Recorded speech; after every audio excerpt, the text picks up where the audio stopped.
Hello বন্ধুরা, good morning. দেখো, সকালবেলা আগে বাজার চলে গেছিলাম। এবার বাজারে গিয়ে পুরো বৃষ্টি শুরু হয়ে গেছে, ভিজে গেছি পুরো। এবার এসে চান ঠান করে নিলাম। এবার বৃষ্টিতে ভিজে এসেছি, তো নিয়ে এসেছিলাম কচুরি। এইবার বাজার টাজার করে এসে দেখি 12টা বাজে। আমার মাথায় হাত যে কী রান্না করব, কখন রান্না শেষ করব, এইসব ভাবতে ভাবতে মাংসটা ম্যারিনেট করে নিলাম। এদিকে করব চিকেন, আর এদিকে নিয়ে এসেছি লোটে মাছ অনেক দিন পরে। লোটে মাছটা বসিয়ে দিলাম।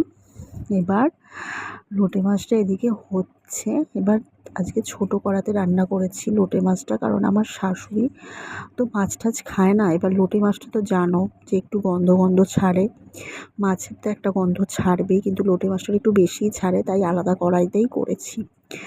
এদিকে করতে করতে আমি খালি ভাবছি কখন রান্না শেষ করব, ছেলেকে কখন খেতে দেবো। আমার ছেলে যদিও আজকে ছিল না, ছেলে গেছিলো আমার এক বান্ধবীর সাথে তার বাপের বাড়ি। তো ও ওখানে গেছে, সে আমাদের ফ্ল্যাটের ওপরের ফ্ল্যাটেই থাকে, তো ওর সাথে গেছে। তো ওই জন্য আমি এদিকে রান্না করতে করতে দেখো আমার বর আর আমার শাশুড়িকে দুজনকে বসিয়ে দিয়েছিলাম মোচাটা ছাড়ানোর জন্য। আমি বলছি তোমরা মোচাটা ছাড়িয়ে দাও, তাহলে আমার একটু তাড়াতাড়ি হবে। তো আমার বর আর শাশুড়ি দুজনে বসে মোচা ছাড়াতে বসে গেল, আমি এদিকে মাংসটা বসিয়ে দিলাম। কারণ দেরি হয়ে গেলে না, কখন করবো এইসব ভাবতে থাকি।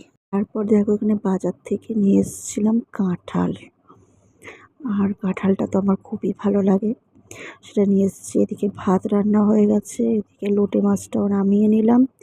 লোটে মাছটা রান্না করার পরে এইবার মাংসটা বসিয়ে আমি একটু ঘরে চলে এসেছি, যে আমার ছেলের জন্য ভাল লাগছে না, কখন ছেলে আসবে সেটা নিয়ে ভাবছিলাম। ও বেশিক্ষণ বাইরে থাকলে আমার একদম ভাল লাগে না।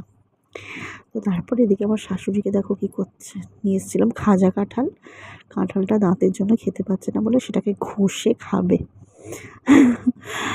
এইসব করতে তারপরে মোচাটা নামিয়ে নিলাম। মোচাটা হয়ে যাওয়ার পরে এদিকে মাংসটাও আমার রেডি হয়ে গেছে। আর এদিকে রান্না করার পরে তারপর দেখছি বাইরের ওয়েদার তখনও খারাপ। ওর বাবাকে পাঠালাম ছেলেকে আনতে, তখনও বৃষ্টি হচ্ছে। আর আমি পুরো ফ্রেশ ট্রেশ হয়ে চান টান করে আবার চলে এলাম। আর এখন বেশ ভাল লাগছে, কারণ রান্না করার পরে যতক্ষণ না ফ্রেশ হই না ততক্ষণ বিরক্ত লাগে আমার। তারপর এই দেখো ফাইনালি চলে এসেছে আমার ছেলে। তখন হালকা হালকা বৃষ্টি পড়ছিল, আর ওই যে দেখো গেটের বাইরে কি করছে। এবার তারপরে ওর বাবা এলো, রেনকোটটা খোলালো, তারপর ওকে কোলে কোলে তুলে বাড়ি নিয়ে চলে এলো।